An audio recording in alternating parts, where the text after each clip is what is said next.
They laughed when he led the giant black horse into the arena. Too big, too clumsy, too absurd to belong on a stage of champions. At least that's what the crowd believed. But as the poor cowboy lifted a hand and the massive stallion began to move, the laughter faltered. What followed was not comedy, but revelation, a forgotten legend reborn in muscle dust and firelight. Before we dive in, let us know where you're watching from. And if you enjoy this story, don't forget to subscribe. The southern Texas sun had a way of clinging to the land long before it rose high enough to dominate the sky. Even at dawn, the light poured down, with an unforgiving weight glinting off the rusted roof of a tired horse stable on the edge of Cole Homestead.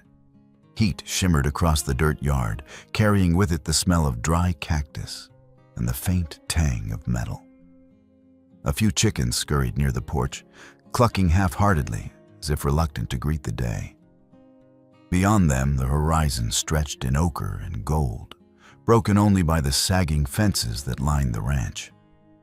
Compared to the neighboring spreads, wealthy estates with manicured paddocks, whitewashed barns, and glossy thoroughbreds, the Cole place looked like an afterthought. Boards leaned at uncertain angles, nails stuck out where storms had pried the wood apart, and the wire fencing sagged like it had given up on holding anything in. To the untrained eye, this was a forgotten patch of land, the kind of property locals described as a ghost ranch, more memory than livelihood. Yet in the silence, there was something stubborn too. The house still stood. The stable, though battered, still offered shade. Life clung on like the mesquite trees that refused to wither even in the driest summers. Ethan Cole stood on the porch, a chipped mug of black coffee in hand. He was in his early 40s, though sun and hard living made him look older.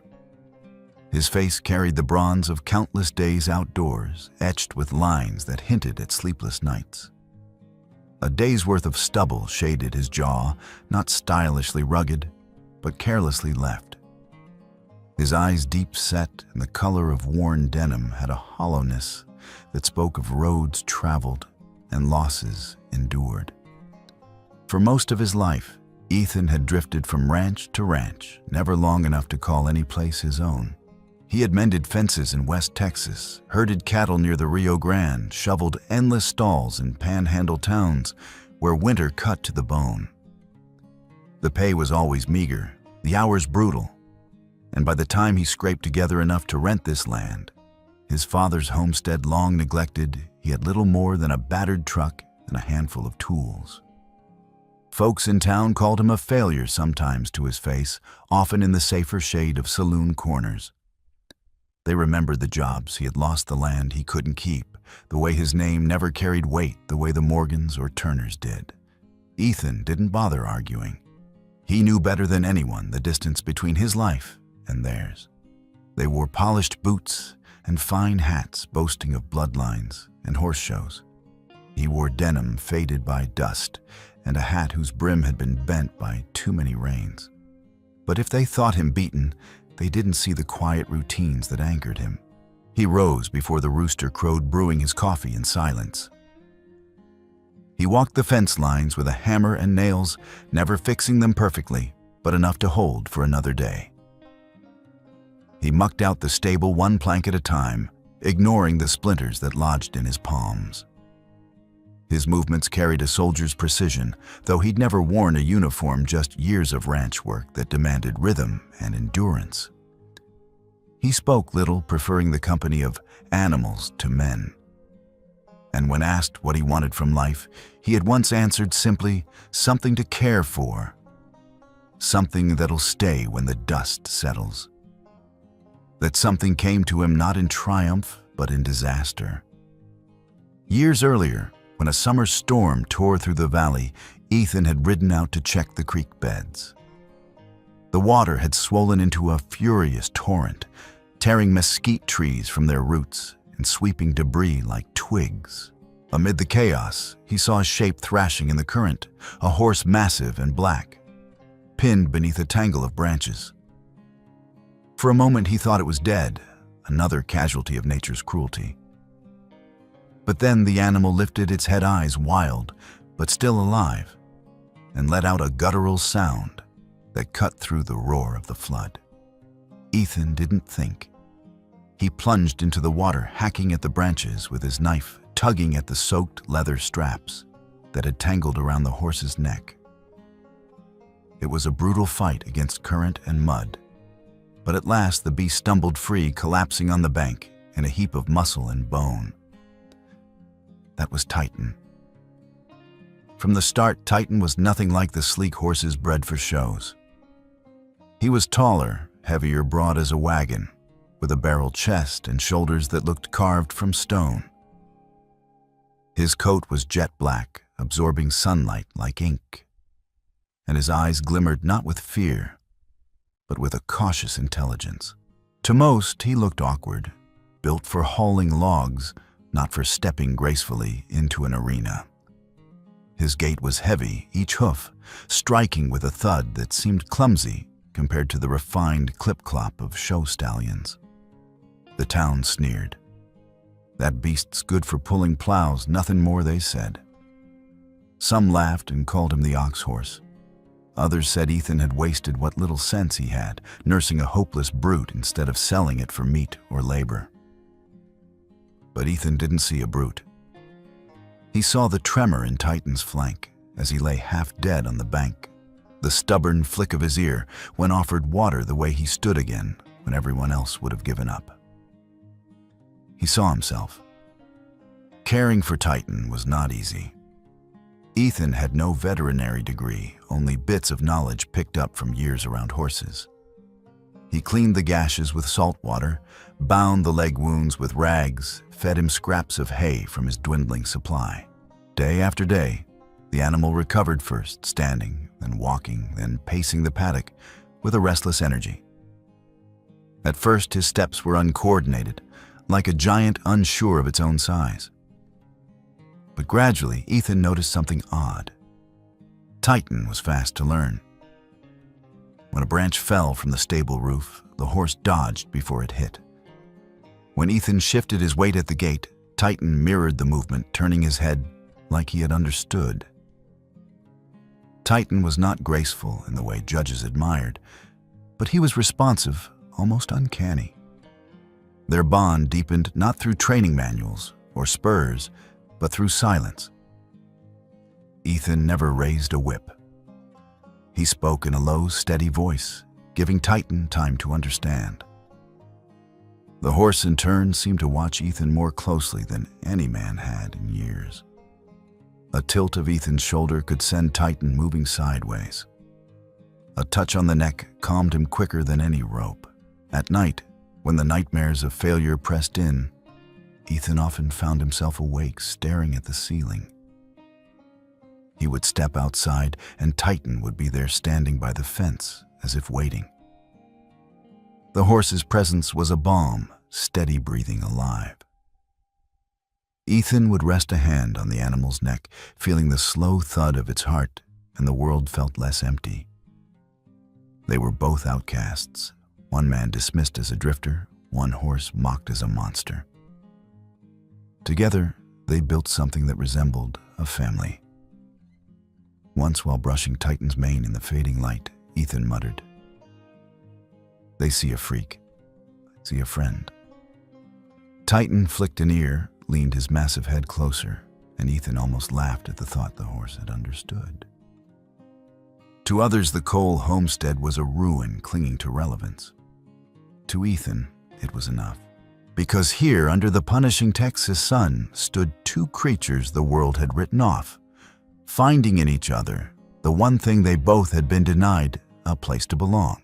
The morning heat had already settled over southern Texas, thick and heavy, though the sun had barely cleared the horizon. Dust clung to every fence post of Cole Homestead, turning the ranch into a pale silhouette against the shimmering air. Titan grazed lazily in the small paddock, his massive head bent low lips, pulling at stubborn weeds that had sprouted between patches of dry earth. The giant horse's flanks gleamed with sweat despite the early hour, his tail flicking away flies in steady rhythm. Ethan knelt by the fence line, hammer in hand, driving a new post into ground that resisted with the stubbornness of stone.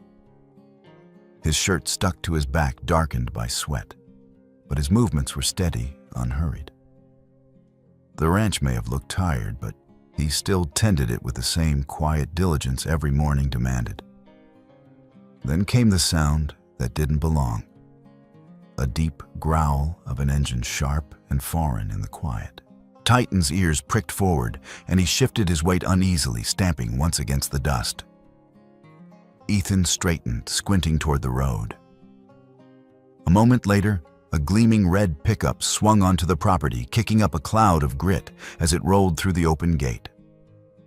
Behind it rattled a horse trailer polished so bright it reflected the morning sun like a mirror. Chrome fittings, fresh paint tires that looked like they'd never seen mud. The contrast was jarring. The Cole homestead, its rusted roof, leaning fences, and weathered wood, looked even more fragile next to the Morgan convoy. It was like watching a banker in silk stroll into a town of beggars, flashing gold teeth just to remind them what they lacked. Ethan wiped his forehead with the back of his wrist, his expression unreadable. Titan let out a low snort, pacing a short line in his pen, as though he could sense the unwelcome weight carried in with that rumbling engine.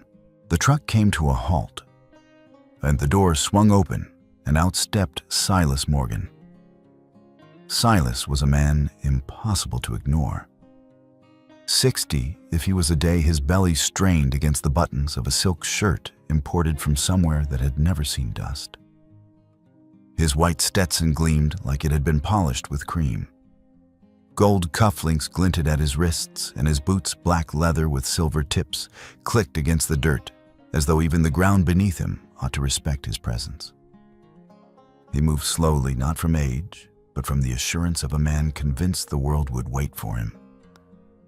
Everyone in Texas knew the name Morgan. Silas had built his empire on oil leases and horse flesh, buying bloodlines like other men collected paintings. His ranches sprawled across counties, his stallions had graced magazines and local television specials. When people said horseman in the Lone Star State, his was the face that came to mind, rosy-cheeked and smug with the confidence of someone who'd never gone without. Silas's eyes swept the Cole homestead, and the corners of his mouth tugged downward as if he just caught a whiff of rot.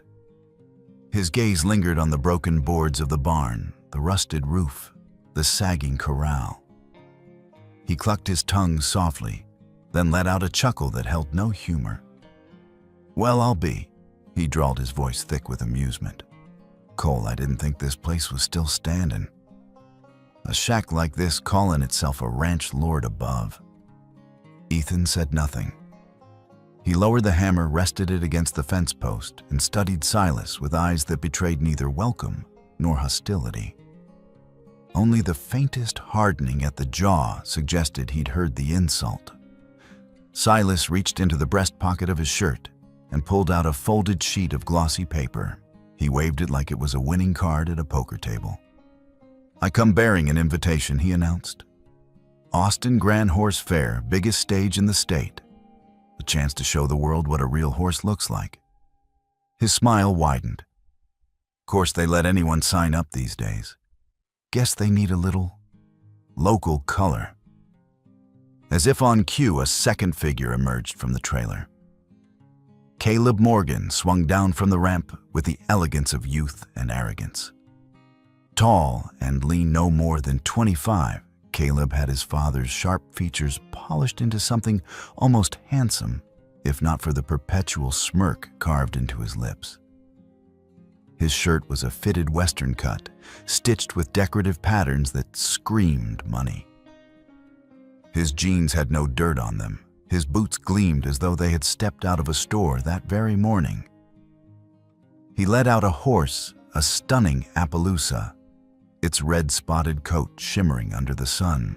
The animal was bred for beauty, its gait collected and showy, its mane braided with decorative ties. Caleb mounted with practiced ease, swinging into the saddle like a performer stepping onto a stage. "Father," he called out, his voice loud enough to carry across the yard. "You should have told me this trip was a comedy." His eyes landed on Titan, who stood stiff in his pen, watching with black, unreadable eyes. Caleb's grin widened into a sneer. "Good Lord, look at that thing. A circus elephant in horsehide." He leaned forward in the saddle, laughing as though he'd cracked the funniest joke of the year. What's he supposed to do? Cole waltz across the stage, stomp out a dance number, maybe haul a wagon for the crowd? That brute ain't fit for showing nothing but how not to breed. His voice was sharp, deliberate, and pitched so that Titan could hear. The horse stamped once, nostrils flaring, though he did not move from his spot. Ethan's gaze flicked toward his companion, but he remained still, unmoving, as Caleb's laughter rang through the yard. Silas chuckled, puffing out his chest, like the sound of his son's mockery was a song he'd written. He turned back to Ethan, his eyes narrowing. "See, Cole, this is why I came. I figured you might drag that big black ox into town someday, thinking you could play at being a horseman. I thought I'd give you a proper stage. Austin'll eat you alive. Folks there know the difference between a champion and a freak." Ethan leaned against the fence post, his hand still resting lightly on the hammer. His face betrayed nothing. Only the faintest tightening around the eyes hinted at what he felt. He let the silence stretch until even Caleb's smirk faltered. Then, in a voice low, and even Ethan said, "He's my horse. I know what he can do. No bluster, no boast. Just a simple statement spoken like a man who had no time for arguments." Caleb scowled, irritated by the calm that robbed him of satisfaction. He had expected anger denial, some show of weakness to feed on. Instead, he found a wall of silence, and that infuriated him more than insult ever could. Silas snorted, stepping closer. "Confidence don't cost a dime, Cole. But in Austin, when that beast trips over his own feet, the crowd will laugh themselves sick. Don't say I didn't warn you." Ethan met his gaze unblinking. He gave the smallest nod, a gesture that closed the conversation more effectively than words. Then he turned back to his fence, lifted his hammer, and resumed his work as though the Morgans had already ceased to exist. The red truck growled back to life. Caleb wheeled his Appaloosa with a flourish, spurring it into a tight circle just to kick up dust near Titan's pen. The Appaloosa pranced elegant and fiery, while Titan merely blinked through the cloud, unimpressed. Silas muttered something under his breath and climbed into the cab. Moments later, the Morgan convoy rolled out of the ranch, leaving behind only the fading echo of laughter and exhaust. From the porch, Maria had watched everything. She was small in frame, her long dark braid resting over one shoulder, a sketchbook pressed against her chest.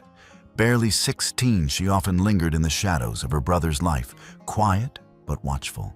Yet now her eyes burned with something fiercer than silence. As the truck disappeared down the road, she stepped forward, her bare feet stirring the dust. She approached Ethan, holding her sketchbook tightly. Her voice, soft but unwavering, cut through the stillness. "You have to show them," she said. "Show them what Titan really is."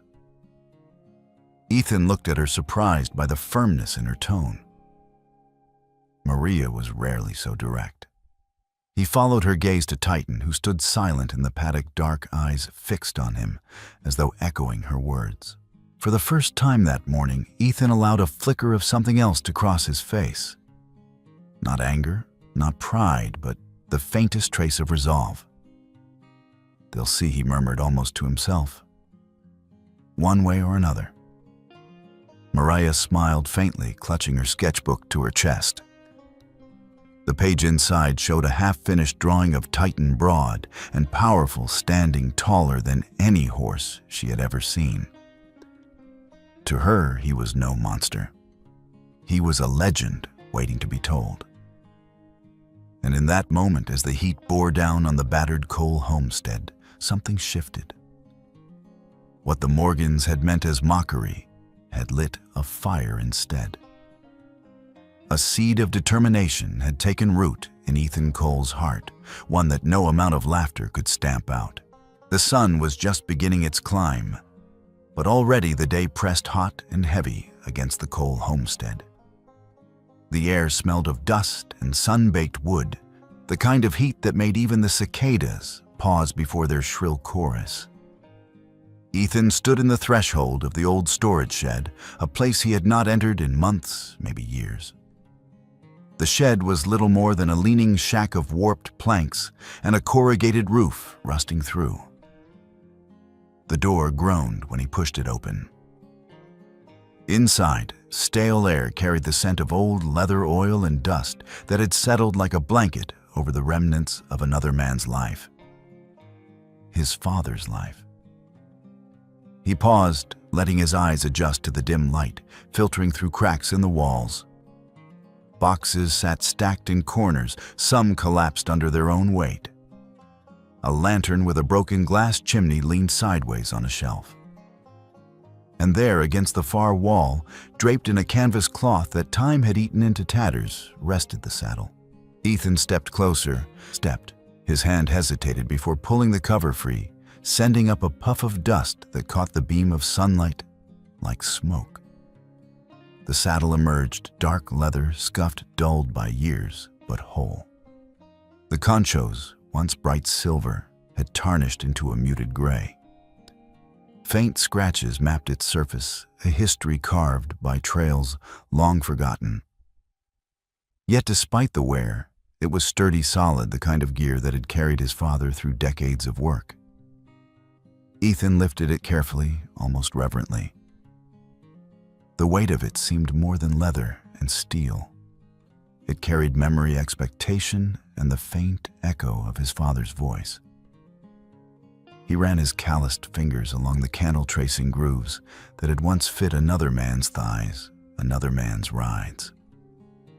For a long while, he said nothing, only stood there breathing in the scent of old hide and remembering.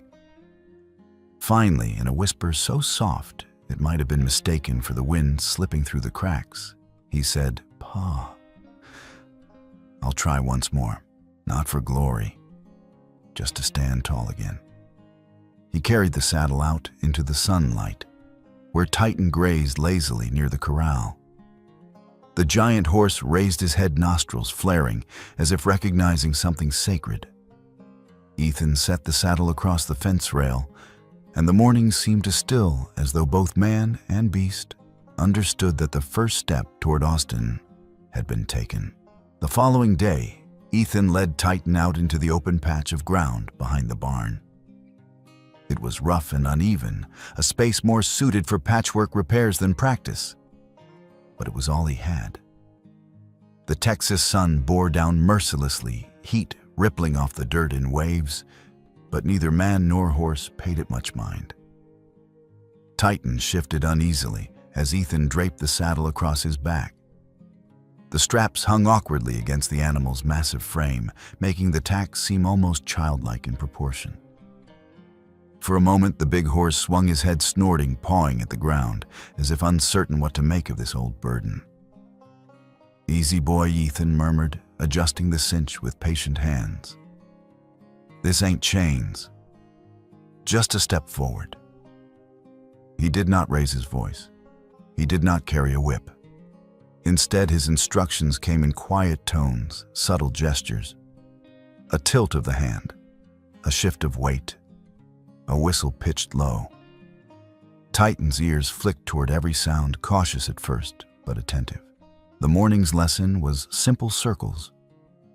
Ethan guided Titan outward, coaxing him into wide arcs across the dusty yard.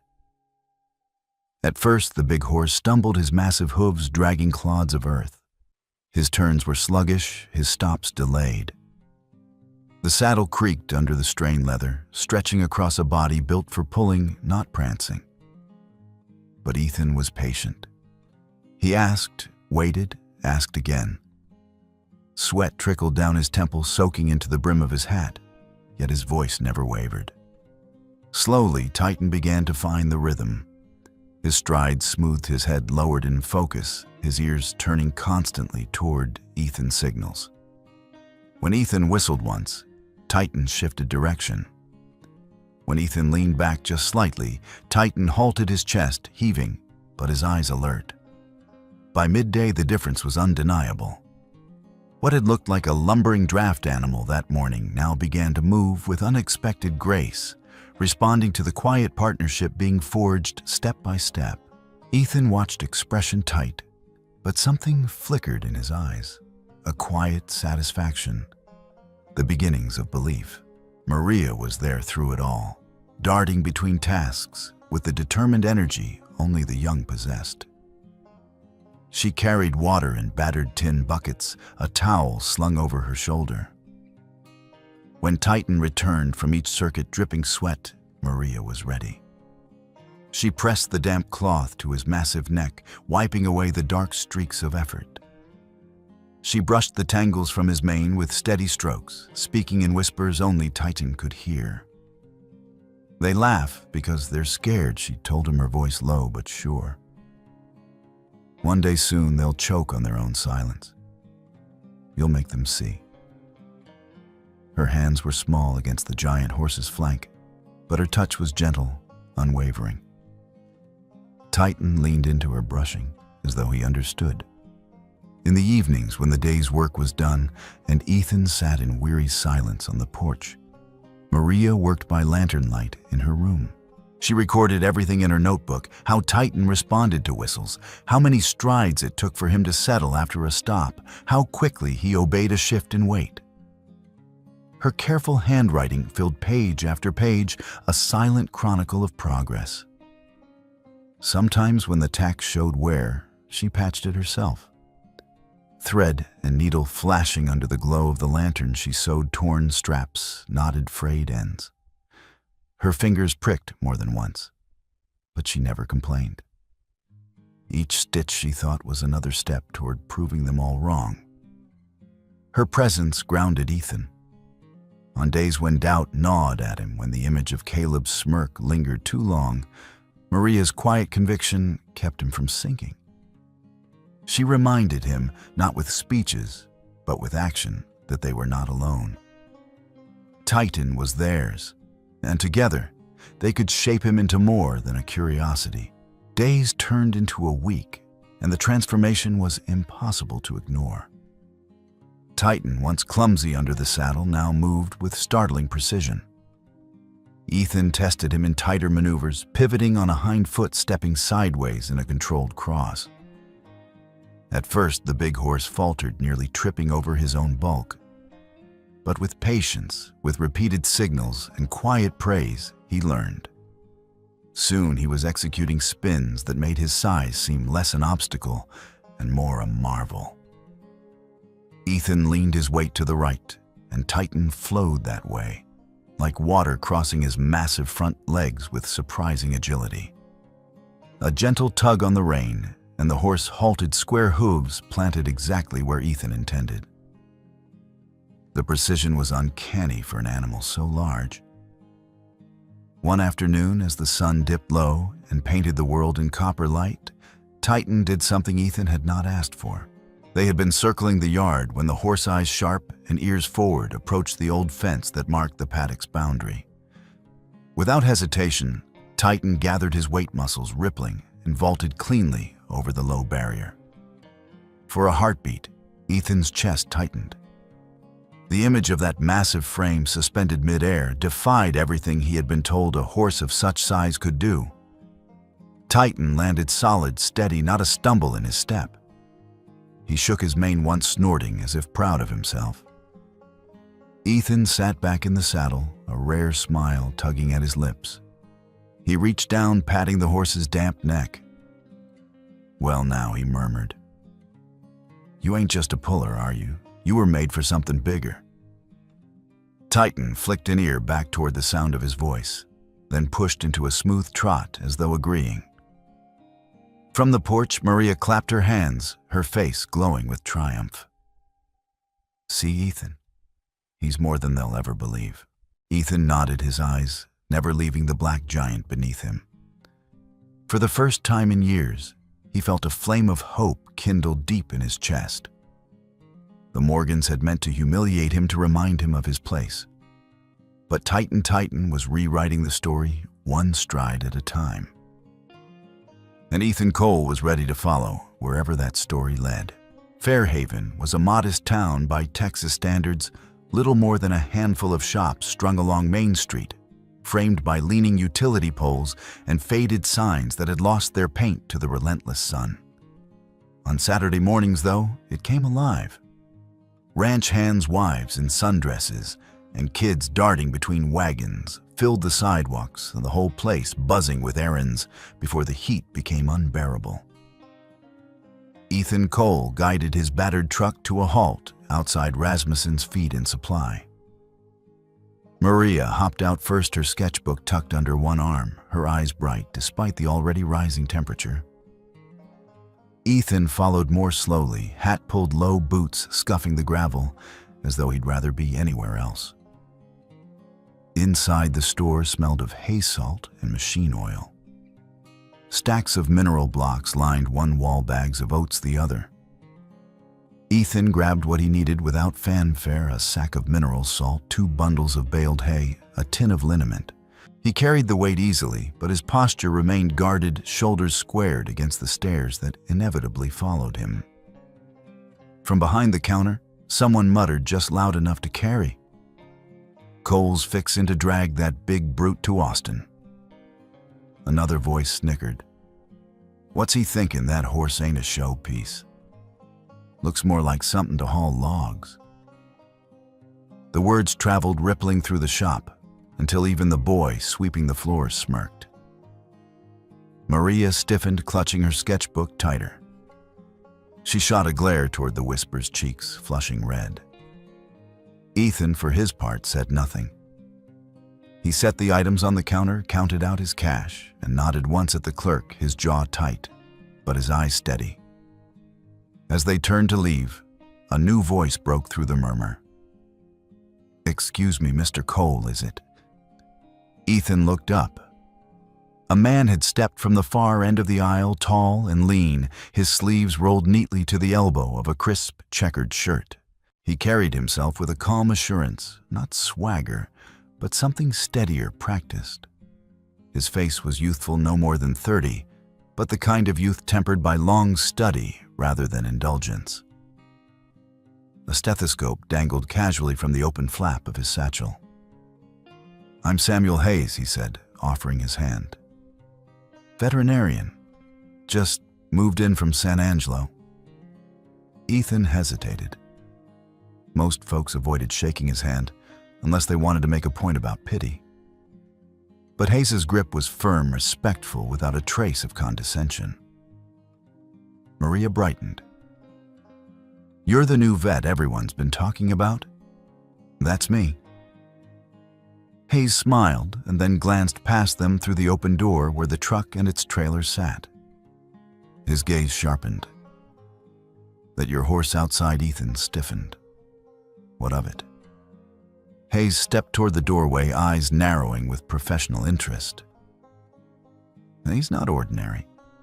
Even from here I can see the way he stands, balanced, aware. Horses his size usually sag at the pasterns. Not him. He carries himself like a trained athlete." Maria beamed as if someone had finally spoken aloud what she'd always believed. "That's Titan." Hayes nodded slowly. Fitting name. He turned back to Ethan. "Listen, I don't mean to intrude, but if you're planning to compete, you ought to let me give him a full exam. No charge. I'd hate to see a horse like that overlooked or, worse, injured because no one took the time to check him proper." Ethan's eyes narrowed. "I take care of my own."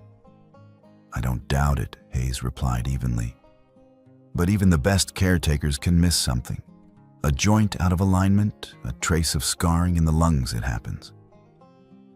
Let me give you peace of mind. That horse deserves every chance."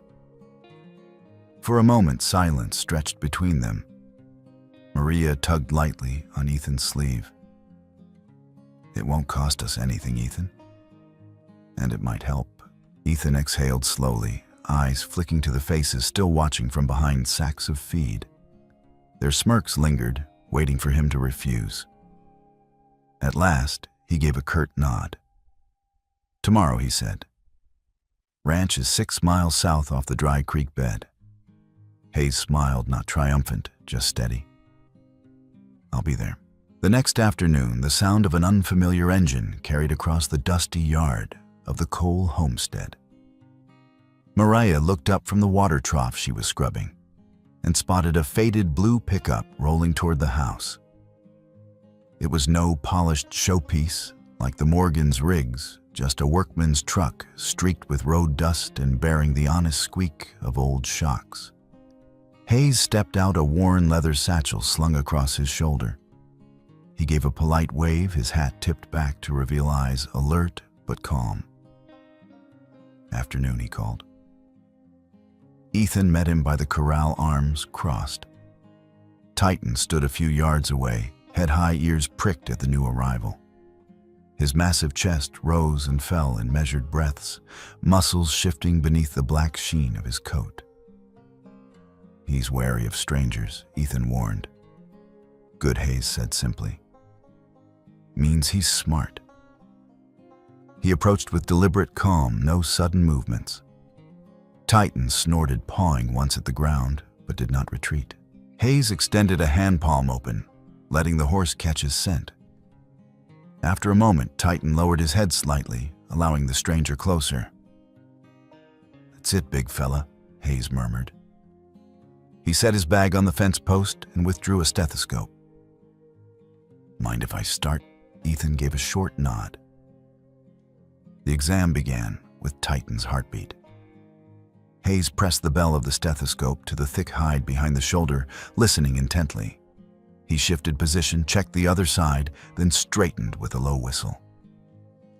"Strong as an ox," he said, "but steady. Not the irregular thump you sometimes get in heavy breeds." He moved next to the legs, running gloved hands along tendons, flexing each joint carefully. Titan shifted once, but stilled under Ethan's reassuring touch.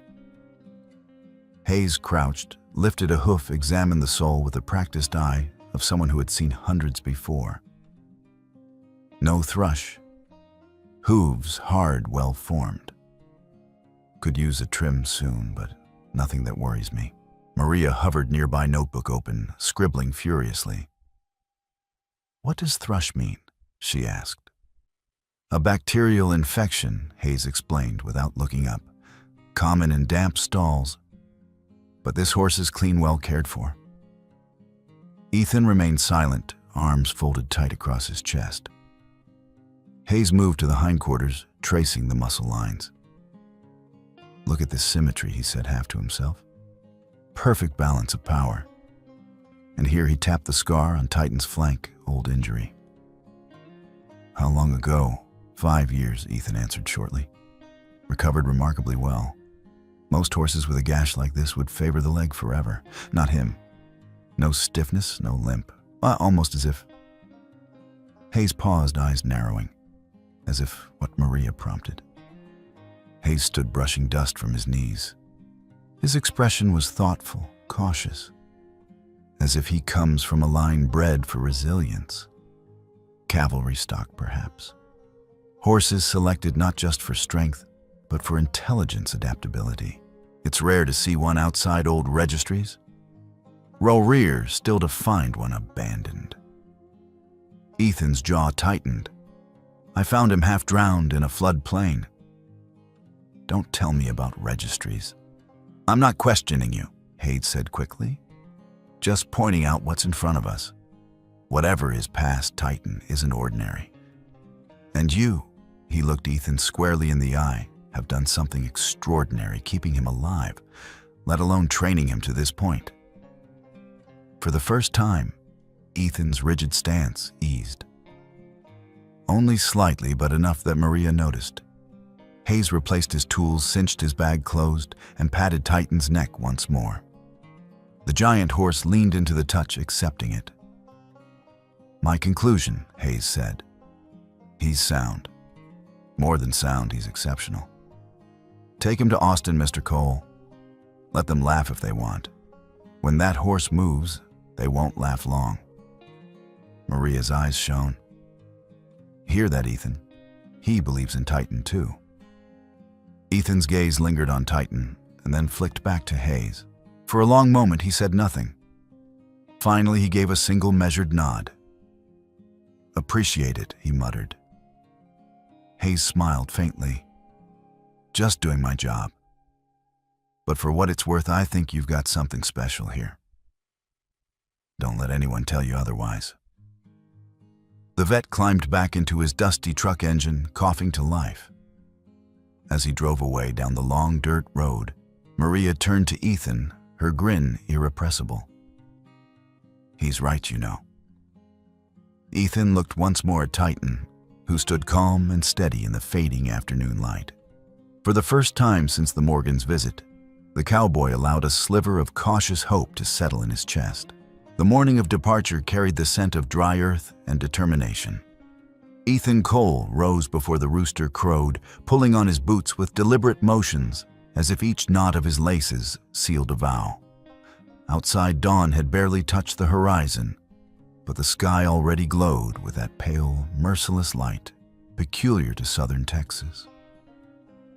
The air was heavy, promising heat that would only grow more oppressive as the hours stretched on. In the yard, Titan shifted his massive frame beside the old wooden trailer. The boards creaked under his weight as Ethan guided him carefully inside. The giant horse hesitated once, nostrils flaring at the musty smell of aged planks, but a low murmur from Ethan steadied him. "Easy, boy. Just one step at a time." Maria bustled nearby, tucking wrapped parcels of food into a cooler sandwiches she had made at dawn, a few apples for herself, and jars of water sealed tight with wax. Her sketchbook lay atop the bundle, ready for the quiet stretches when the road offered nothing but dust and silence. Ethan checked the ropes thrice over his calloused hands, tugging at knots until they cut into his skin. The trailer was old, patched with metal reinforcements scavenged from junkyards, but it was all he had. He stepped back, studying the setup with a soldier's eye, jaw clenching against the truth he couldn't change. It might not hold if the journey tested it too hard. Finally, he climbed into the cab of the battered GMC. The engine coughed to life, reluctant but obedient.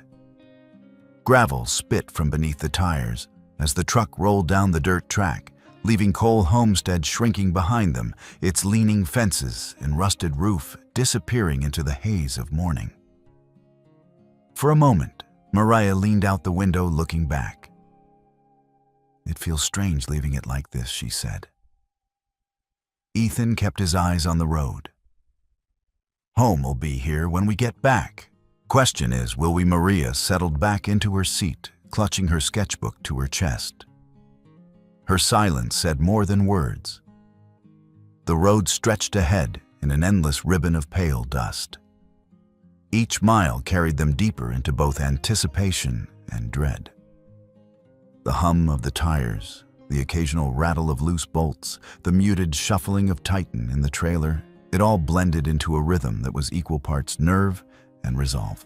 By midday, the sun blazed high and pitiless. Heat shimmered across the asphalt, turning the horizon into a wavering mirage. The GMC groaned beneath the strain, its engine laboring with every incline. Ethan's grip on the wheel tightened as the temperature gauge crept higher. Then it happened. A sharp clunk, a wheezing cough, and a hiss that turned into a scream. The truck shuddered violently before rolling to a gasping halt. Smoke billowed from beneath the hood, curling into the dry air like a signal flare. "Damn it," Ethan muttered, slamming the gear into park. He shoved the door open, boots hitting the cracked shoulder of the road. The heat hit him like a physical blow. Maria scrambled out after him, eyes wide. What happened knew this was coming. He yanked the hood release, propped it open, and recoiled as a gush of steam hissed upward. Water trickled down in rivulets, leaving white streaks against the metal. The radiator was split wide, the pump useless. She's dead. Ain't no patching this out here. From the trailer, Titan pawed the floor, snorting his discomfort. The boards rattled beneath the weight of his agitation. Sweat already darkened his coat, his great chest heaving in the heat. Ethan. Maria's voice trembled. She shaded her eyes, gazing across the barren expanse.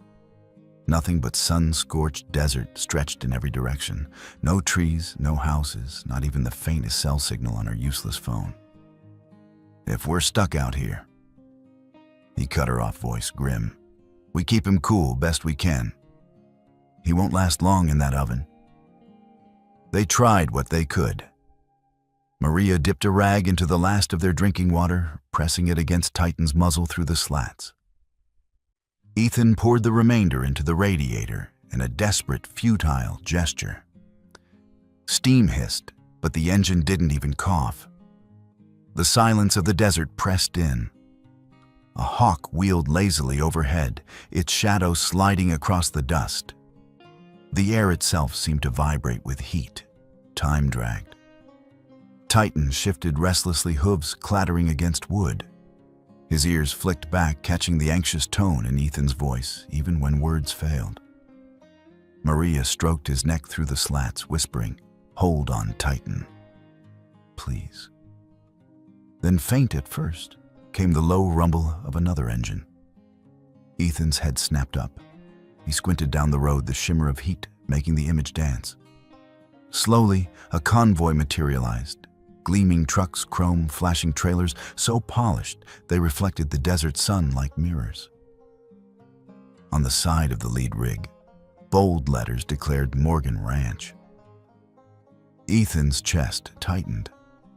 Fate had a cruel sense of humor. The convoy drew near, engines growling like an approaching storm. The lead truck thundered past Silas Morgan, visible through the windshield, his head lolling against the seat as he dozed.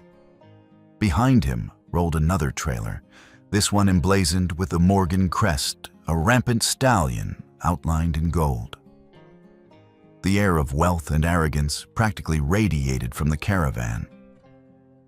But in the passenger truck just behind, a familiar figure leaned forward, peering intently through the dust. Dr. Samuel Hayes. His eyes widened as he recognized Ethan's stranded GMC smoke still curling from the hood. He shouted something to the driver, gesturing sharply. Brakes squealed as the rig slowed, gravel spitting as it came to a stop alongside the crippled truck. Moments later, Hayes leapt down, boots crunching on the dry gravel. He jogged toward Ethan, the heat shimmering around him. "Engine trouble?" he asked, though his gaze had already shifted to the trailer. Titan's massive silhouette loomed against the slats, the horse stamping in discomfort. Hayes' face hardened. He won't make it in there much longer. That trailer's a furnace. "I'll manage," Ethan said curtly. Hayes shook his head. "No, you won't. Not out here. Radiator's shot, water's gone, and it's barely past noon. He'll be cooked alive before sundown." Maria's voice broke through, taut with urgency. "Please, Ethan." He's already sweating through his coat. Ethan's jaw flexed. Pride warred with fear. He hated being cornered, hated being seen as weak. And of all people to rely on the Morgans. Hayes lowered his voice. "There's room in our trailer. It's ventilated, shaded, built for long hauls. Silas doesn't have to know. I'll ride back there myself, make sure Titan's safe." "You have my word." "I said I'll handle it," Ethan snapped. "Then handle the truth," Hayes shot back, his calm tone finally sharpening. "You care for that horse more than yourself. So do what's best for him, not your pride. Titan can't survive your stubbornness." Maria stepped closer, her small hand gripping Ethan's arm. Don't let him suffer, Ethan. Please. Her voice quivered, but her gaze was steady, cutting through him in a way few could. Silence fell heavy as the desert heat. Ethan looked toward Titan. The giant horse pressed his muzzle against the slats, dark eyes searching as if waiting for the decision. Finally, Ethan exhaled the sound, rough as gravel. Fine, but only for him. Relief washed over Hayes' face. Good man. Let's move quickly. He signaled to the rig. Within minutes, the Morgan trailer's rear doors swung wide, revealing a cavernous space lined with fresh bedding fans, humming to circulate cool air. The contrast with Ethan's rickety box was stark, almost humiliating. Titan hesitated at the ramp, sniffing the polished interior. His ears flicked back, wary of the unfamiliar. Ethan stepped to his side, placing a hand on the broad neck. Come on, boy. Trust me. The stallion shifted his weight, snorted once, then took a deliberate step forward. The ramp groaned beneath his mass, but he climbed steadily, guided by Ethan's voice. Within moments, Titan stood inside the cooler air, wrapping around him like mercy. Maria stroked his mane, whispering, "That's it. We'll get to Austin together." Hayes secured the partitions, his movements quick but careful. "I'll stay with him," he promised. "Silas won't bother. He's half asleep up front, and he doesn't care what happens in the back so long as his name shines on the trailer." Ethan remained at the threshold, fists clenched. The humiliation burned deep that his horse, his pride, rode in the enemy's colors. Yet beneath the bitterness lay something sharper resolve. He set his jaw, murmuring so only Titan could hear. "They think this is shame, but I'll turn it into strength. When we ride in Austin, you'll show 'em all." Titan flicked an ear, steady and calm now, as if he understood. As the rig's doors closed and the convoy rumbled back onto the highway, Ethan climbed into the GMC, with Maria trailing behind in their crippled truck, towed by a Morgan driver. The desert stretched on, but the journey had shifted. What began as defeat now smoldered into determination. And in Ethan's chest, alongside the sting of pride, burned a promise this humiliation would not be the end. It would be the spark. The city of Austin had always been a place of bustle. But when the grand horse fair came to town, and the energy doubled, spilling into every street and square like a flood of color and sound. By the time Ethan's battered truck, still towed reluctantly behind a Morgan rig, rolled toward the fairgrounds, the atmosphere was already electric. Flags whipped against the hot wind, strung high across the sprawling entrance gates. Banners proclaimed the glory of the event, in bold letters, "Austin Grand Horse Fair," celebrating Texas heritage. Loudspeakers crackled with announcements, a constant stream of names and sponsors echoing over the grounds. The parking field stretched endlessly, filled with convoys that gleamed like parades of wealth. Chrome-plated trailers caught the sunlight, blinding to the eye. And the logos of the largest ranches in the state shone proudly from their sides, empires of livestock and legacy arriving to stake their claim in front of thousands. Trainers in pressed shirts hurried about barking orders. Stable hands in neat uniforms led sleek thoroughbreds with braided manes and polished hooves. Women in tailored riding jackets laughed in clusters, holding hats with manicured hands, while photographers darted like hungry crows, snapping shot after shot for glossy magazines. Every corner of the fairgrounds pulsed with spectacle. Maria's eyes widened as she took it all in. She clutched her sketchbook to her chest, whispering, "It's like another world." Ethan said nothing. He walked with Titan's lead rope in hand, guiding the massive stallion down the central path. The black horse moved calmly, each heavy step resonant, drawing stares wherever he passed. Some paused mid-conversation to gawk. Others smirked, whispering behind gloved hands. Titan's sheer size turned him into a moving landmark. And though the whispers stung, Ethan kept his gaze forward, jaw set like iron. At the main stable area, a young organizer in a bright polo shirt scanned his clipboard. His brow furrowed as he searched the names. Whitaker? No, Cole Ranch, is it right? Stall 29? He gestured vaguely toward the far end of the row. Down at the back, last one. Maria blinked. The back, yes, ma'am, the boy replied, already moving to the next name. Stall 29, end of the line. Ethan nodded once, no trace of complaint on his face. He clicked his tongue softly, leading Titan onward. The further they walked, the clearer the divide became. The stalls nearest the entrance were pristine temporary palaces of polished wood and gleaming brass, their floors covered in fresh pine shavings that smelled clean and crisp. Horses in those stalls wore embroidered blankets, their manes neatly braided with ribbons, each animal tended by multiple grooms. The air there smelled of lavender oil, an expensive feed, a presentation as much for people as for horses.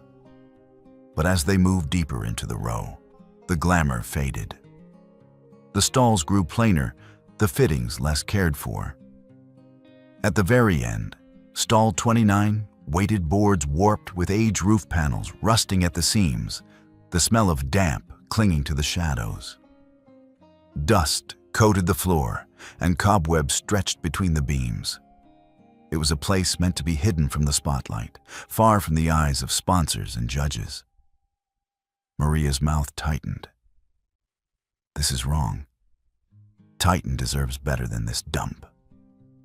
Ethan ran a hand over the splintered gate, testing its sturdiness. A stall's a stall, he said evenly. Doesn't matter if it's painted gold or patched with rot. Titan just needs space to stand. Titan sniffed the air once, then stepped calmly inside, settling with the steady composure of a creature unbothered by appearances. He exhaled through flared nostrils, steam rising in the cool shadow. The quiet didn't last. The sharp rhythm of hooves against gravel announced an arrival. From the sunlit avenue came Caleb Morgan, astride his gleaming Appaloosa. The young man sat tall in the saddle, his posture theatrical, as though he were riding onto a stage. The horse beneath him was immaculate, its red-spotted coat shining like fire, its mane braided in tight rows that glinted with decorative ties. Caleb's grin spread the moment his gaze landed on Titan. He reined in the Appaloosa with a flourish, circling close enough that dust sprayed across the stall gate. Well, he drawled loudly enough for nearby trainers to hear. You actually brought it. The circus elephant. A few onlookers snickered, raising phones to capture the spectacle. The giant black horse, hulking in his shabby stall, against the polished elegance of Caleb's show mount, it was a contrast made for gossip. Caleb leaned forward in the saddle, voice dripping mockery. Tell me, Cole, what's the trick? Gonna make him waltz across the stage? Maybe balance a ball on his nose. Folks came here to see horses, not sideshow freaks. Laughter rippled from the cluster of trainers and assistants gathered nearby. One snapped a photo. Another muttered, "That's a whole lot of beef for one poor cowboy." Maria bristled, her fingers clenching tight around her sketchbook. She took a step forward, lips parting with a retort on her tongue, but Ethan lifted a hand, stopping her. His face remained impassive, his eyes cool as winter steel. Unfazed, Caleb continued. He gestured toward stall 29 with a sweeping hand. Fitting, don't you think, all the way at the back, out of the lights. When you fall flat on your face, at least no one important has to watch. The pity'll be contained back here among the dust and cobwebs. His words dripped venom, calculated not just to humiliate, but to remind Ethan of his place. At last, Caleb leaned closer, lowering his voice, but not the edge in it. Do yourself a favor, Cole. Leave now. Save us all the embarrassment before you make a fool of yourself in front of Texas." The Appaloosa stamped, pawing the gravel, as if echoing its rider's disdain. Titan remained motionless, his dark eyes fixed on Caleb with an unnerving steadiness. The giant horse did not snort, did not stamp. He simply watched, silent and unflinching. Ethan finally spoke. His voice was quiet, but it carried each word measured. "All my life," he said, eyes locked on Caleb's, "I've been someone's joke. Every step, every failure, every whisper in a saloon, I've endured it all. One more round of laughter doesn't change a damn thing." The stillness of his tone struck harder than any raised shout. There was no anger in his voice, no heat, only the weight of unshakable certainty. Maria stared at him, startled. Rarely did Ethan say so much, let alone with such clarity. Caleb blinked, caught off guard. For a heartbeat, the smirk faltered, something uncertain flickering in his eyes. But pride returned quickly, and he yanked the reins, turning the Appaloosa sharply. "Suit yourself," he spat, forcing bravado back into his tone. "Don't say I didn't warn you." He kicked his mount into a prance, circling once more, before trotting away, the polished hooves clattering against the gravel as his entourage followed. When the dust settled, Maria exhaled sharply. "How can you stand it? He tries to tear you down, and you don't even flinch." Ethan's gaze remained fixed on Titan, who stood calm and silent in the shadows of stall 29. "I'm not here to trade insults," he said simply. "I'm here to ride." Maria swallowed her reply, studying her brother's profile, the lines etched deep by years of dust, toil, and endurance. And for the first time she understood his silence wasn't surrender. It was defiance of another kind. The kind that endured long after words had burned away. The fairgrounds by day were noisy enough to rattle the bones, but by night they transformed into something almost unreal. High floodlights blazed down on the rows of stables, bleaching the gravel in pale silver. Music spilled from the main tents, a jumble of fiddles and guitars, competing with the laughter of ranch hands who drank deep from bottles passed around in brown bags. Laughter rose, women's voices rang out, and the sharp clink of glass echoed against the steel beams overhead. The air carried the sweet, sour tang of beer and grilled meat. Down by stall 29, though the revelry faded, the noise was distant here, like a storm moving across another valley. The shadows seemed thicker, the silence broken only by the occasional hum of insects near the flood lamps. Ethan sat on a low stool outside the stall, a whetstone scraping rhythmically across a buckle he had taken from Titan's tack. Sparks glinted briefly, swallowed almost at once by the dark. Inside, Titan stood calm, the enormous horse, chewing steadily at a flake of hay. The slow grind of his jaws, the swish of his tail, and the occasional heavy exhale filled the stillness with a steady heartbeat of sound. Maria perched nearby with her notebook balanced on her knees, jotting down in careful strokes the details of the day's training. Her braid had come loose in the night air, strands of hair framing her young face.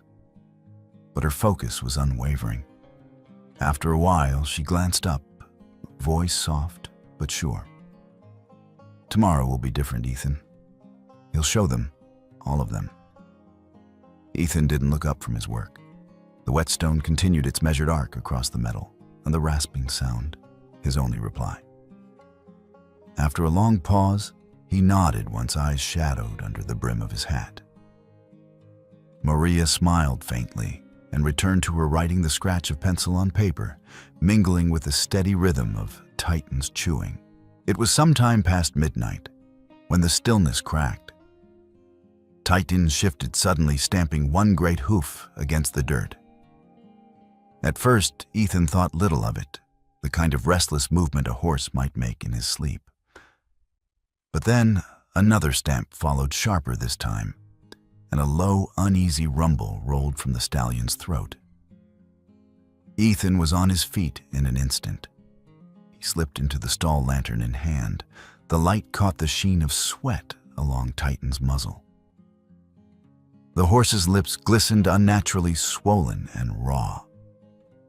Drool foamed at the corners of his mouth, dripping down in thick ropes. Titan tossed his head, coughing, pawing furiously at the straw, as though trying to escape his own discomfort. Maria hurried in behind him, eyes widening in horror. "Ethan, what's happening?" He crouched, lantern swinging toward the pile of hay. That's when he saw it. Amid the golden flakes was a patch of forage that didn't belong, greener, too lush for the season, its blades unnaturally bright.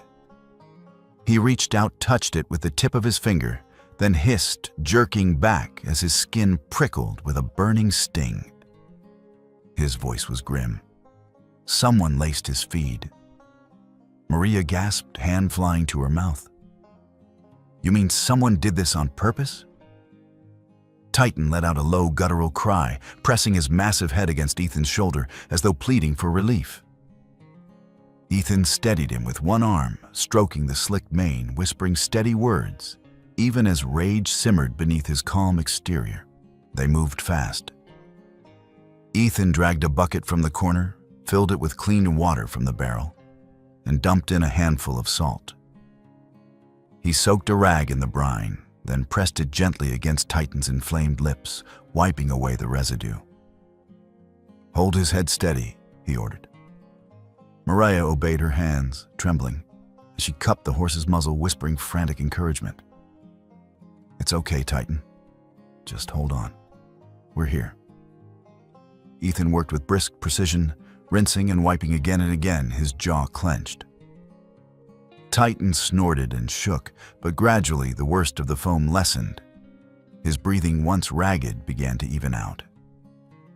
The swelling remained angry and red, but the threat of panic subsided.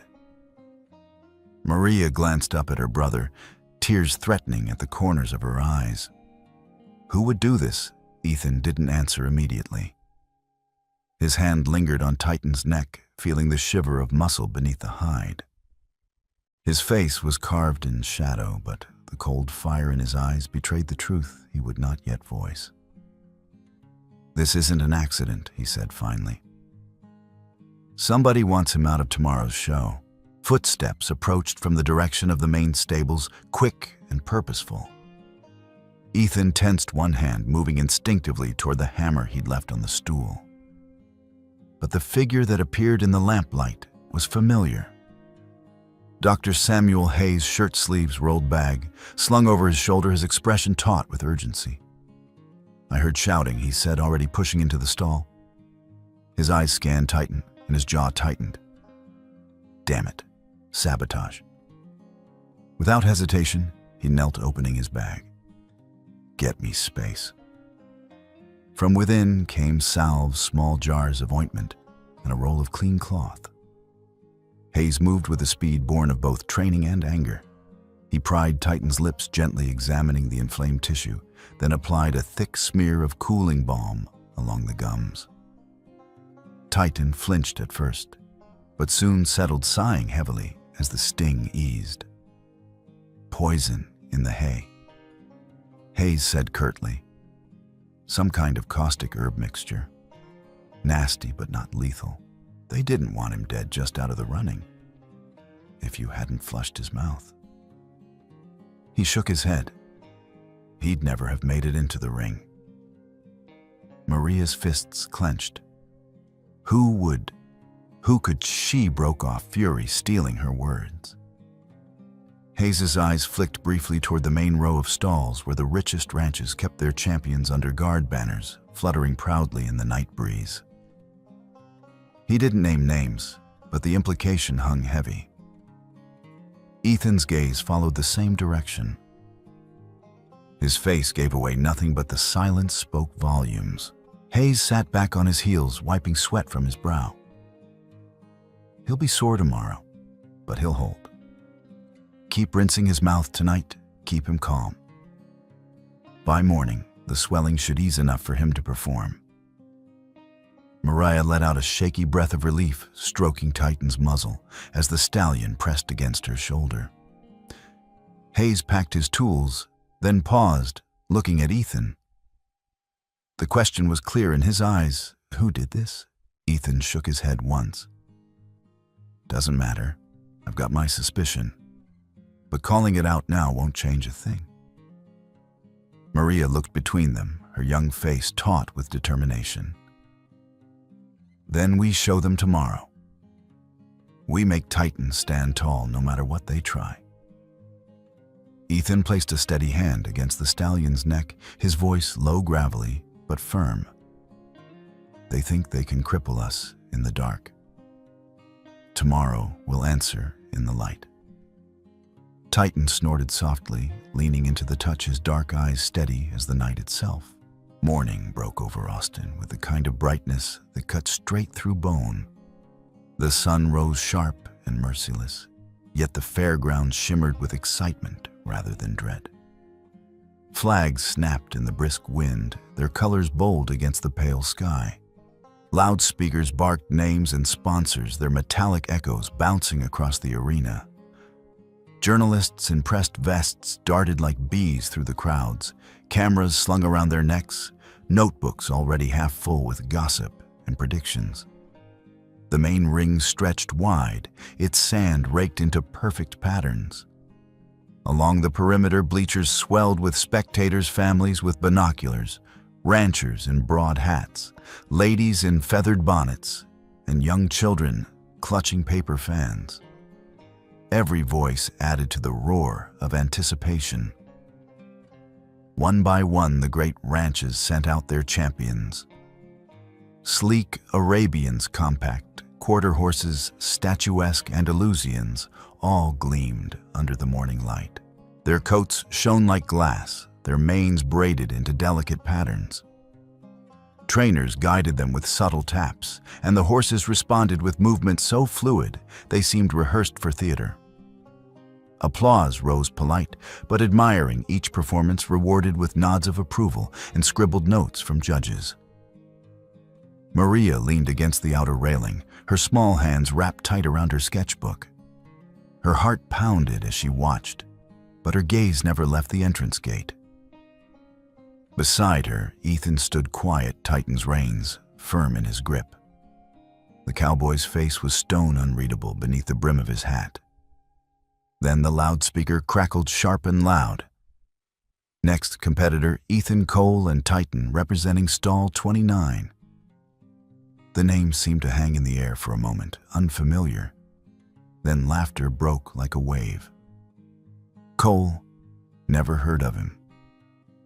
Stall 29. That's back by the trash heap, isn't it?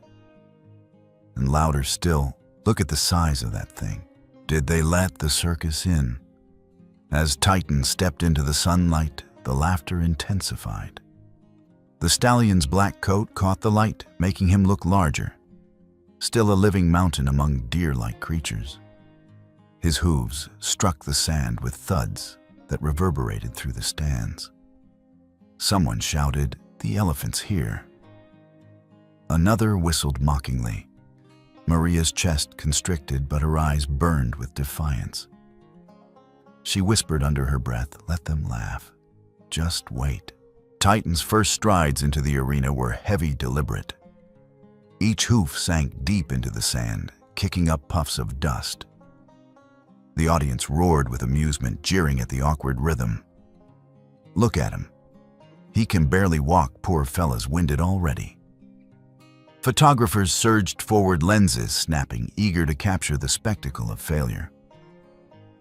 The murmurs of derision swelled, as though the crowd had already decided they were watching not a competitor, but a farce. In the judges' box, Franklin Moore, an older man with silver hair and a face etched by decades of horse shows, frowned slightly, though he said nothing. His pen hovered above his ledger, waiting. On the far side of the ring, Caleb Morgan sat astride his glittering Appaloosa, leaning toward his father. He grinned, his voice loud enough to carry, "Here comes the circus act, Pa. Watch the elephant dance." Silas chuckled, folding his arms. Best entertainment we'll get all morning. But in the center of the arena, Ethan neither flinched nor faltered. His gaze fixed on Titan, not the crowd. He held the reins lightly, his movements subtle calm. To the untrained eye, it seemed he did nothing at all. But Titan's ears flicked toward him, waiting, listening. With a slow exhale, Ethan shifted his weight almost imperceptibly. His right hand brushed his thigh, his left leg pressed lightly against the stirrup. Titan's massive head lowered, muscles coiling, then released into a smooth arc. The change was immediate, breathtaking. The stallion began to circle wide at first, then tightening his body, bending with surprising elegance. His bulk no longer lumbered, it flowed. Each stride struck with precision, dust rising in delicate clouds that caught the light like sparks. The laughter dimmed, replaced by murmurs of surprise. Ethan leaned slightly forward, and Titan responded, crossing his front legs in a sidestep that looked impossibly graceful for his size. Another shift of the cowboy's hips, and Titan pivoted cleanly, spinning around his hindquarters with the poise of a dancer. The horse's great chest lifted his neck, arched his steps, matching the faint rhythm of the music piped through the speakers. Gasps replaced jeers. Someone whispered, "That can't be right! Not a horse that size!" Titan continued, hooves drumming a steady beat, body twisting with agility that defied his massive frame. His head dipped, nodding in time, as if acknowledging the invisible music. The judges leaned forward, pens scratching furiously. On the rail, Maria's eyes brimmed with tears. She pressed her hand to her mouth, whispering, "Yes. That's it, Titan. Show them who you are." The stallion moved like no creature of his kind was meant to, nimble, precise, a giant who carried himself as lightly as a feather. The arena, once roaring with laughter, fell into stunned silence, broken only by the cadence of hooves. Then came the test. At the far end of the ring stood a jump-tall, imposing, built for sleek thoroughbreds, bred to soar. It loomed like a wall, daring the competitors to clear its height. Titan slowed as he approached his massive frame, casting a long shadow across the obstacle. In the stands, Caleb leaned toward his father, voice dripping with confidence. "There's no way. He'll stumble and crash, you'll see." Ethan bent low over Titan's neck, whispering, "Now, old friend, show them the sky ain't out of reach." Titan gathered himself, his haunches coiled, muscles rippling beneath the black sheen of his coat. Then, with a surge that shook the very earth, he launched upward. For an instant, time froze. The stallion's body hung in the air, enormous and impossibly suspended, his mane flaring like a banner in the wind. Gasps rippled through the stands. Some cried out in shock, others held their breath entirely. Then, with perfect control, Titan cleared the obstacle. His hooves touched down solidly on the far side, dust erupting in a golden cloud. He landed square, balanced, majestic, no stumble, no falter. The arena erupted. A stunned silence lasted for a heartbeat, as if the crowd itself needed time to comprehend what they had just seen. Then the roar came. Cheers exploded from every side. Hats flew into the air. Hands clapped until palms stung. The voices of hundreds rose together in unison. "Titan, Titan, and Titan," reporters scrambled, shoving one another for the best angle cameras, flashing like lightning. The chants echoed, rolling across the bleachers, until even the skeptics joined in. Maria clung to the rail, tears streaking her cheeks, her voice hoarse as she shouted with them. Titan in the judge's box, Franklin Moore allowed himself the faintest smile, scribbling words that would carry weight in the hours to come. On the opposite side, Caleb Morgan sat frozen, his smirk wiped clean. His face had gone pale, eyes wide, as if the world had shifted beneath his boots. Silas beside him scowled, his jaw clenched tight enough to crack teeth, his hands gripping the railing with white-knuckled fury. And in the center of it all, Ethan Cole sat quietly atop his horse. He did not raise his hands in triumph, did not grin or boast. He simply patted Titan's massive neck, his voice barely audible over the thunder of applause. "Well done, partner." The stallion snorted, ears flicking forward, as if he too understood that the laughter was gone, and in its place had come awe. The arena still rang with the echo of applause, the chants of Titan reverberating like a drumbeat. Long after the stallion had cleared the impossible jump, people were still on their feet, some clapping, some shouting, others wiping tears from eyes they hadn't expected to water. It was chaos, but out of that chaos stepped a single figure, Judge Franklin Moore.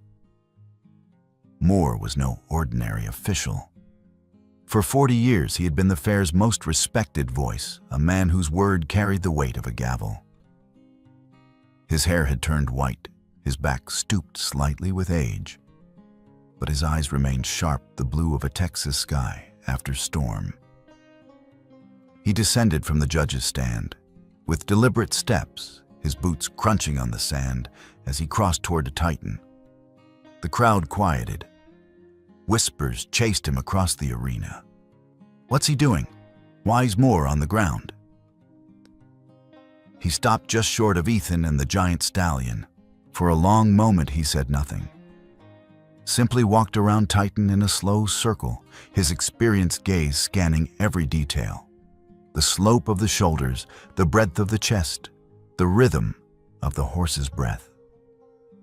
Then, as Titan shifted his weight, Moore's eyes caught something at the shoulder, a spiral cowlick, not random, but precise, mirrored by a second mark just above the flank. Moore's voice rose, carrying across the arena with a resonance that silenced the last of the murmurs. "This horse," he declared, pointing to Titan, "carries the marks of a war horse. Not just any war horse, the Southern cavalry line bred for endurance, bred for battle. Look here." He pressed a weathered hand against Titan's shoulder. "That whirl of hair is unique, coupled with his posture, his stride, his strength. This stallion is the living echo of a bloodline thought lost." The crowd gasped. Some muttered skepticism, but Moore's reputation lent the words iron weight. He was not a man who spoke lightly, and never had he claimed such a discovery without certainty. A descendant, he continued, voice booming, of the war horses that rode with the Confederate cavalry. A line, we believed, drowned in floods and forgotten in dust. Yet here he stands. The air itself seemed to shiver. Titan, unbothered by the attention, flicked his ears and shifted slightly, as if the weight of history on his back meant nothing to him. From the stands came a shuffle, then the slow, halting steps of an old man descending. His clothes were plain, worn nearly to threads, his boots patched in more places than leather remained. But his eyes, gray and wet, burned with recognition. Jacob Turner. Those who still remembered the name murmured in disbelief. Once, decades ago, Turner Valley had been known for its hardy stock of cavalry horses. Then the flood had come sweeping his valley clean, and the Morgans had moved in on the land before the water dried. The tragedy had broken him, driving him from the public eye. Many assumed he had died, or at least surrendered to obscurity. But here he was, walking into the arena with hands that trembled as though carrying a burden of ghosts. "Please," he croaked, voice cracked with age, "let me see him." Ethan shifted, unsure, but Titan stilled as the old man approached. Jacob laid a weathered hand against the stallion's neck, his fingers tracing upward to the spiral cowlick at the shoulder. He leaned close, whispering words that caught on the edge of tears. This is him. The mark, the stance. It's the blood of midnight glory. My glory. His voice broke. He pressed his forehead against Titan's mane, and the tears fell freely. 20 years ago, when the flood took them, and they said every last horse was gone, my herd, my pride, they told me to accept it, that nature had claimed them. But I always knew in my bones at least one survived.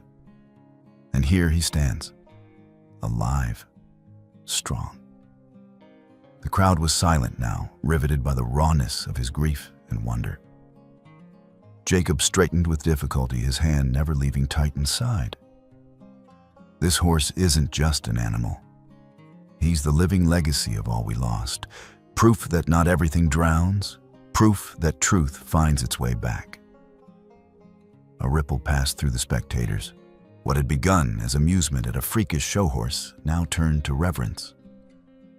They murmured words like heritage and history, voices hushed as though in church.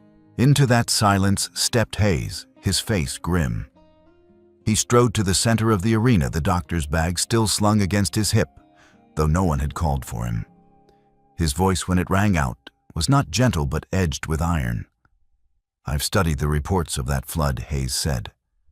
"The official records are buried in archives, but I've read them. And one name appears in every line, Silas Morgan." The crowd stirred, whispers igniting like sparks. Hayes pressed on louder. That flood wasn't just a natural disaster. It was an opportunity. Silas Morgan ordered his men to abandon Turner's herd. He let them drown every last horse because dead horses meant land up for grabs. Land he wanted. The uproar was instant. Gasps, curses, shouts of outrage rose from every side. Faces turned toward the Morgan box, where Silas sat stiffly, his jaw locked, Caleb pale beside him.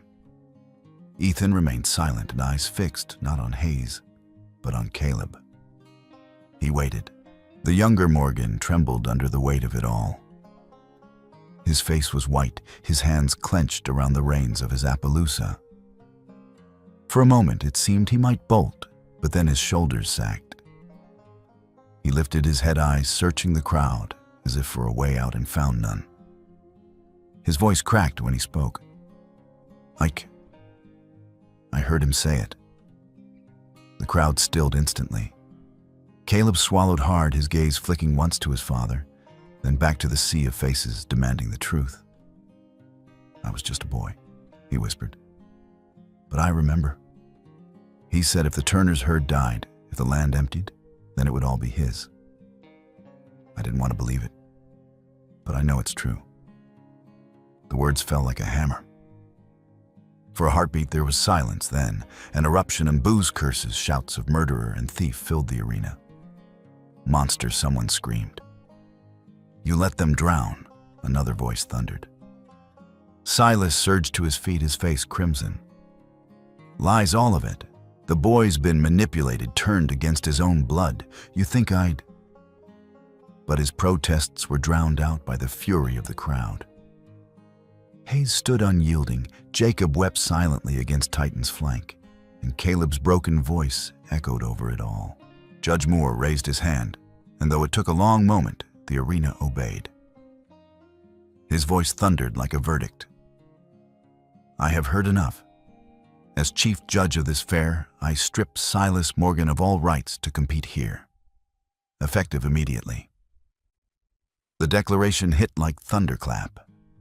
Security men in dark uniforms moved quickly through the stands. The crowd jeered as they descended upon Silas, whose protests grew shrill, then desperate, then swallowed by the roar of thousands. "Out with him," someone yelled. "Greedy bastard," another spat. Bottles clinked, hats waved, whistles shrieked. The name Morgan, once carried with pride, was now drowned in disgrace. Silas thrashed, his voice ragged. "This is slander, lies. You'll all regret this." But the guards forced him down the steps, his boots scraping against the boards as he was marched away.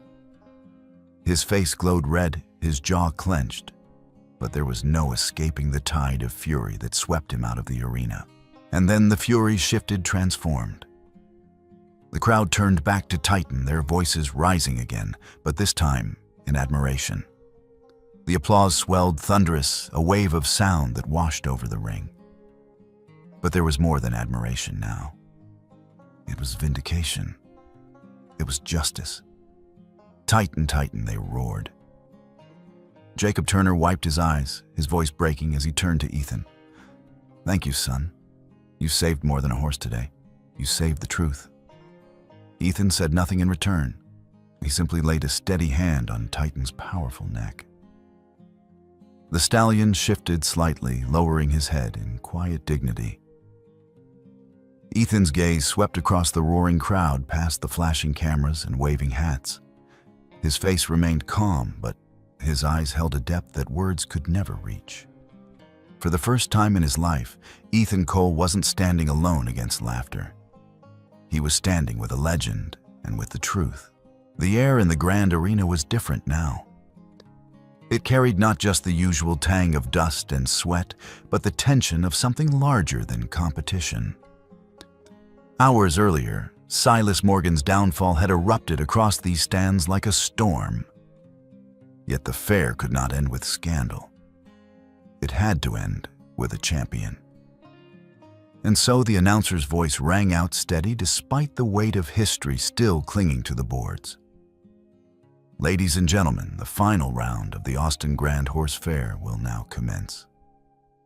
Murmurs rippled through the crowd. People leaned forward, their hats tilted, their faces eager. They wanted spectacle, but more than that, they wanted to see if the Black Giant and the horse who had silenced laughter and unmasked corruption had anything left to give. In the shadows of the entry gate, Ethan stood beside Titan, one hand resting lightly against the stallion's warm neck. The noise of the crowd was a distant roar, like waves crashing far offshore. In this small circle of quiet, there was only man and horse. He leaned close, his lips barely moving. "No promises, old friend. No fireworks. Just you and me, same as always." Titan flicked an ear, exhaled slow and steady. Maria stepped near, clutching her sketchbook against her chest as though it were a shield. Her eyes glistened, but her voice was firm. "Today, they'll see him. Not the freak they mocked, not the relic they doubted, just Titan as he truly is." From across the arena, Hayes caught Ethan's eye. The veterinarian gave a simple nod, no speech, no theatrics, just the quiet support of a man who believed. Ethan tightened his grip on the reins, though he knew he would hardly need them. "All right then," he murmured. "Let's show them." The gate swung open. The music that greeted them was not the brassy fanfare of other acts, but something simple, a guitar's low strum, gentle and steady. No thunder, no gallop beat. Just a melody as soft as a campfire song floating across the open air. Ethan led Titan into the ring at a walk. Not hurried, not grand. The stallion's steps were deliberate, slow, each hoof kissing the sand with quiet assurance. His black coat gleamed, his mane caught the breeze, but there was no showmanship, no attempt to dazzle. It looked at first glance like a man taking his horse for a stroll. A ripple of confusion moved through the audience. "That's it," someone whispered. "Where's the tricks?" another asked. The murmurs rose in puzzlement. But as Titan and Ethan moved deeper into the arena, something subtle began to happen.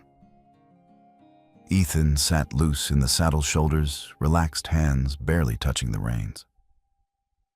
When he shifted the weight of his hips a fraction, Titan turned. When he leaned forward slightly, Titan extended his stride. A tilt of his head, and the stallion circled tighter, almost brushing the boards, every motion fluid, unforced. It wasn't spectacle. It was conversation. The audience grew quiet, leaning forward as though to catch words spoken too softly. The guitar's gentle chords filled the hush, and in that hush, the dance unfolded. Ethan barely moved, yet Titan read every breath, every thought. A subtle lean became a sweeping arc, the stallion's bulk flowing like water. They drew wide circles that spiraled inward, narrowing until horse and rider seemed to turn as one body. Then, with only the faintest press of a knee, Ethan asked, and Titan crossed his legs, gracefully stepping sideways in a rhythm too delicate for an animal of his size. Dust lifted in soft clouds around his hooves, curling like smoke. Their eyes locked. Titan's gaze never left Ethan's, dark and unwavering, as though the two shared a language no one else could hear. Gasps rose. Then silence reclaimed the stands.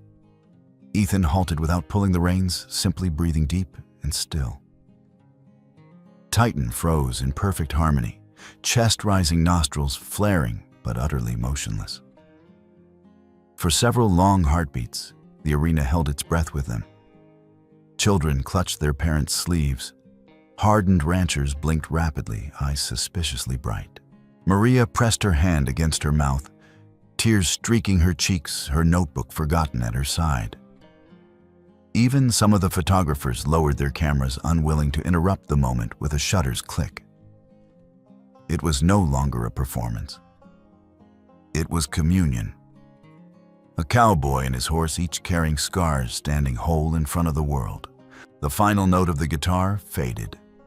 Ethan and Titan bowed together, Ethan tipping his hat, Titan lowering his head in a gesture so deliberate it drew a murmur of awe. For a moment, there was only silence. Then the arena erupted. The applause came like thunder, rolling and crashing louder than any before it. People leapt to their feet, hats flung into the air, voices breaking as they shouted. Titan, Titan, roared the stands. The name carried echoing down every row, bouncing off every wall. Reporters shoved forward cameras, flashing so fast, the air itself seemed to flicker.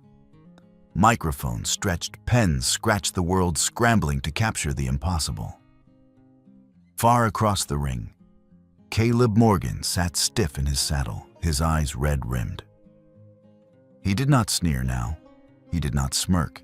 He simply stared, hollow and broken, as he realized that Titan had won not with force, not with wealth, but with something money could never buy.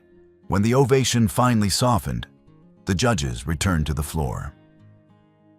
Franklin Moore stepped forward again, his voice clear and steady, despite the roar that still simmered in the stands.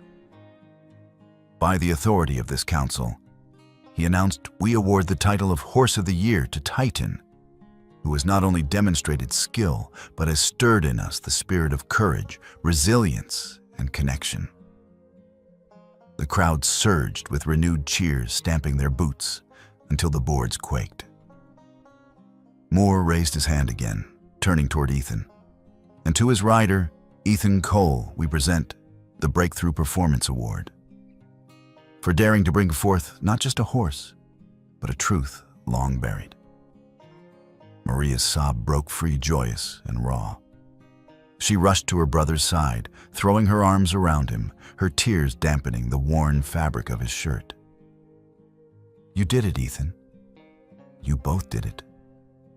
Hayes clapped slowly from the sidelines, his expression solemn, proud. Jacob Turner stood with tears streaming, whispering into the air. The bloodline lives. The war horses live with honor again. Ethan took the plaque they handed him, heavy with brass, but he turned at once, laying it against Titan's neck. His voice was low, but the microphone caught it, carrying it across the stands. This belongs to him, not me. Titan flicked an ear as though acknowledging the truth of it. And the crowd cheered once more, not for a cowboy, not even for a horse, but for a bond that had silenced mockery, crushed corruption, and reminded them all that dignity and beauty were not in gold or bloodlines alone, but in loyalty and trust. The scandal did not end at the gates of the Austin Fair.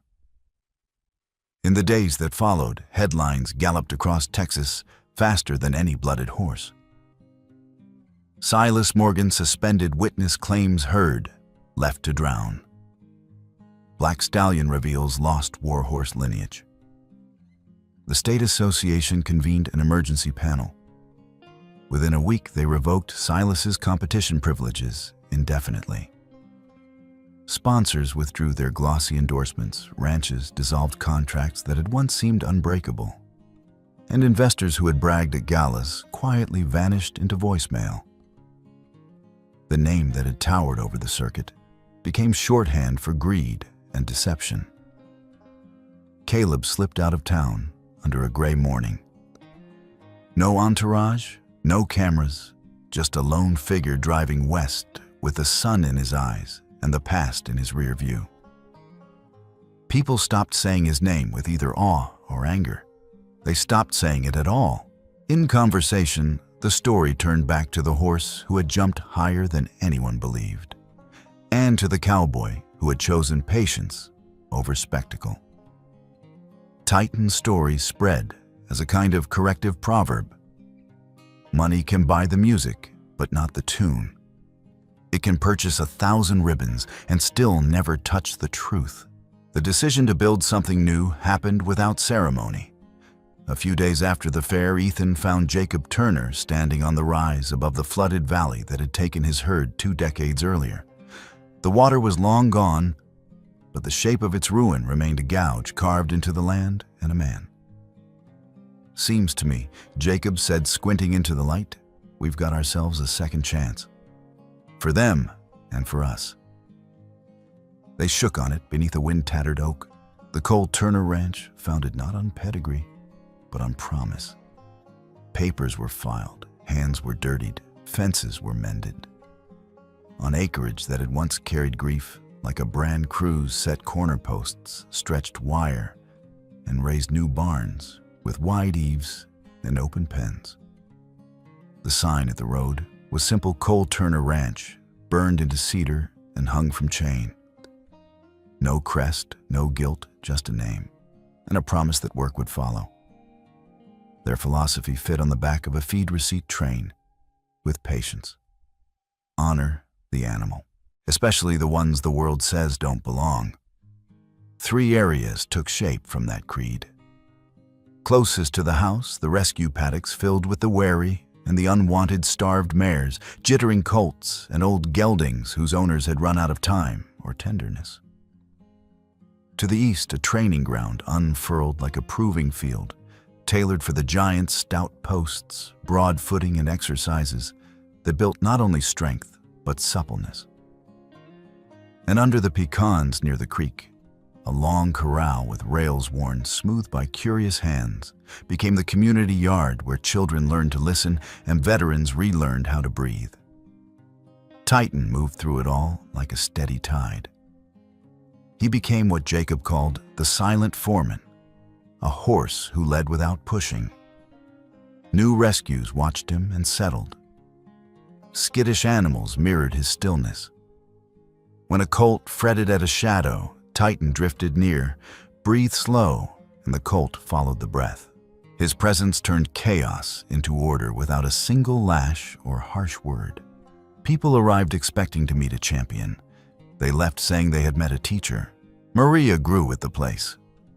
The shy girl who once hid behind a sketchbook returned from Austin with her chin a little higher and her voice a touch steadier. She turned the community yard into a classroom with a chalkboard salvaged from the church basement and a cabinet full of brushes, hoof picks, and patched helmets. Her first students were a trio of town kids whose parents worked 2 jobs and didn't know where to put their Saturdays. Within a month, she had a waiting list and a rule every child learned to groom before they ever touched a saddle. Horses don't need the whip, she'd say, running a brush in slow, even strokes along a pony's barrel. They need a patient heart. Start there and the rest will follow. They listened because she never spoke down to them, because her hands were sure, because Titan would sometimes wander to the rail and lower his massive head so a small palm could feel the warmth of his breath. The children named him the Gentle Giant, and the name stuck like burrs to a wool blanket. Maria kept her sketchbook, but the drawings changed: fewer storms, more horizons, fewer walls, more gates. There were days when her loss rose up like heat from the road memories of a mother gone too soon, of nights when the house echoed. On those days she taught anyway. She set another helmet on a small head, she took another tiny hand and placed it on a kind neck, and she watched the fear drain away, like water from a pail. Purpose didn't erase the ache. It gave the ache somewhere to go. The world's view of Titan transformed almost faster than the paint could dry. The same spectators who had once jeered Elephant now brought their families to stand at the fence and watch him graze. Local artists sketched his profile and hung prints in the diner where coffee rings slowly browned the matting. A regional magazine ran a long feature, The War Horse That Waited, and a high school metal shop class welded a small statue for the ranch gate, Titan mid-stride, head lowered, ears forward, a depiction not of power, but of attention. Visitors learned quickly that he wasn't there to entertain them. They might catch him stepping through a slow, serpentined line, with a young gelding imitating each bend, or standing like a rock while a nervous veteran brushed his shoulder in silence. Folks drove away with fewer photos than they hoped, and more quiet than they expected. They said the ranch felt like exhaling. Sometimes reporters pressed Ethan for a quote about the monster-turned-miracle. He'd tilt his hat glance toward the pasture and let a half-smile crease the weathered lines at his eyes. The day they laughed, he'd say they didn't understand. Today they do. Titan taught them patience, same as he taught me. If they asked for more, he'd tip his hat lower. Some truths don't need miles of ink. Evenings brought the best light. It came in low and wide, laying long gold across the hills, smudging the hard edges from whatever the day had carved. One such evening, with the barn already cooling and the cicadas just starting their racket, Ethan leaned against the east fence where the pasture rolled toward the creek. Titan ambled over the ground, soft beneath his hooves, and stopped shoulder to shoulder with the man who had found him in floodwater and led him toward a second life. Down the lane, Maria's class finished their last laps, ponytails and pony manes bobbing in time. Laughter carried across the yard, light and clean. A couple of parents talked in quiet voices by the hitching post. Somewhere in the barn, a swallow scolded the dusk.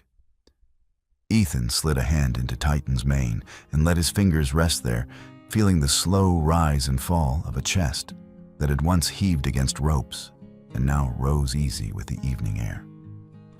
The stallion's ear ticked back toward him. "They used to call you a monster," Ethan said softly. The words didn't need to travel far. "But to me, you're proof that true beauty doesn't have to please the eye, only the heart." Titan lowered his head and leaned a weight and a trust Ethan felt, down to bone. They stood like that for a while. No audience, no judges, no announcer. Just the hush between hoofbeats and the certainty that they had walked through something and come out the other side, still themselves. When they finally turned back toward the barn, the last of the sun lit the ranch like a blessing. The sign at the road caught a line of fire, and the little welded horse at the gate threw a soft shadow onto the gravel. In that shadow, a poor cowboy and a once ridiculed giant walked side by side, not chasing glory and not running from memory, but heading toward chores that would be waiting again tomorrow. By the time the yard lights clicked on and the hills turned blue, the laughter from the ring had faded into evening talk. Maria stacked helmets, kids waved goodnight, and a breeze ferried the smell of hay and warm earth across the paddocks. Out in the pasture, other horses watched their leaders return, heads lifting and then lowering again in easy rhythm. The picture didn't need a frame, a place where people and horses bruised, but unbroken, had traded mockery for meaning. A ranch stitched from patience. A bloodline restored not by papers, but by conduct. Titan flicked an ear, Ethan answered with a touch, and the night settled over Cole Turner Ranch like a well-worn blanket ordinary earned and enough.